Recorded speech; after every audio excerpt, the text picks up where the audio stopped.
মা শারদার একটি নির্দিষ্ট ছবি, অর্থাৎ যে ছবিতে মা সামনের দিকে দুটি পা ছড়িয়ে বসে আছেন, সেই ছবিটি অনেকেই বলেন রান্নাঘরে রাখতে বা খাবার রাখার ঘরে রাখতে।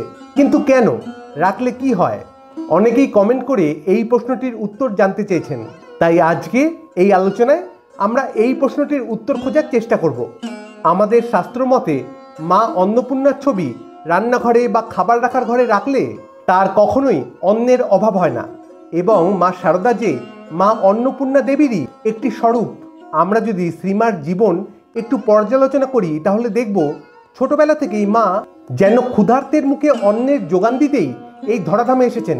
সেই ছোট্টবেলায় যখন জয়রামবাটি গ্রামে চরম দুর্ভিক্ষ লাগলো, মানুষের কাছে খাবার নেই, খিদেতে মানুষের নাজেহাল অবস্থা, সেই সময় মায়ের ইচ্ছায়, ওই ছোট্ট মায়ের ইচ্ছায় মায়ের বাবা যতজনকে সাধ্য পেট ভরে খাইয়েছিলেন।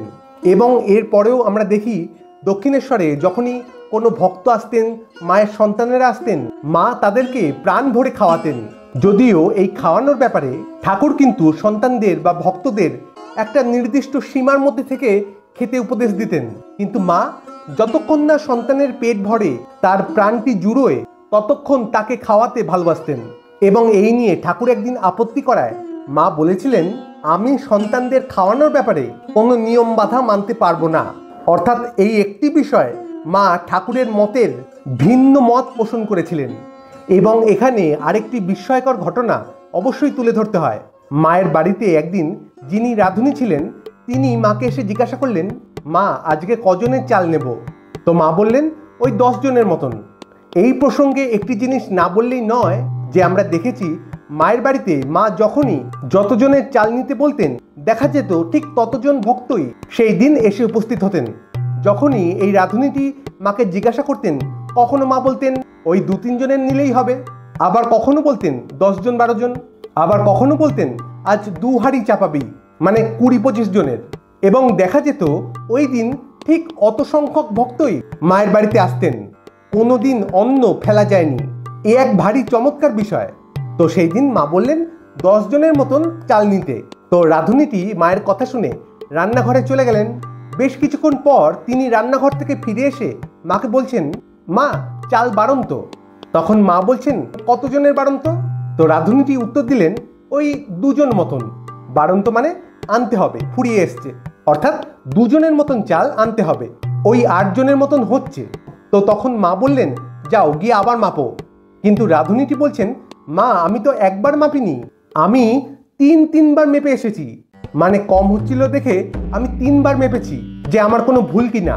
কিন্তু মা 3 বারই একই মাপ এসেছে, সত্যি সত্যি 2 জনের বাড়ন্ত। মা বলছেন, তুমি যাও না, আবার গিয়ে মাপো।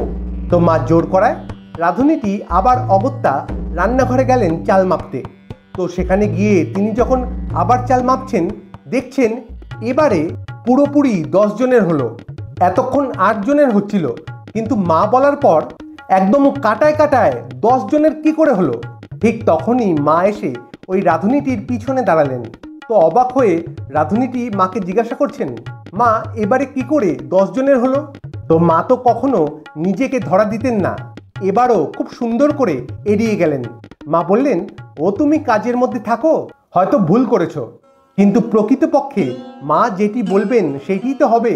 মাই তো স্বয়ং মা অন্নপূর্ণা, যিনি সবসময় সঠিকভাবে সন্তানদের মুখে অন্নের যোগান দিতে পারেন, তিনিই তো অন্নপূর্ণা। এবং সব থেকে গুরুত্বপূর্ণ বিষয় হলো, মা নিজে বলেছেন যে তার এই ছবিটি যদি খাবার রাখার ঘরে বা কোনো ভাঁড়ারে রাখা যায় তাহলে কোনোদিন অন্নের অভাব হবে না। তাই জন্যই মায়ের এই নির্দিষ্ট ছবিটিকে মা অন্নপূর্ণার প্রতীকী হিসাবে গ্রহণ করা হয়। আর ওই যে প্রথমেই বললাম যে মা অন্নপূর্ণার ছবি ভাঁড়ার ঘরে বা রান্নাঘরে রাখলে ভাতের অভাব হয় না। আজ এটুকুই, আবার দেখা হবে অন্য কোনো ভিডিওতে। ভালো থাকবেন, সুস্থ থাকবেন, ধন্যবাদ। জয় মা।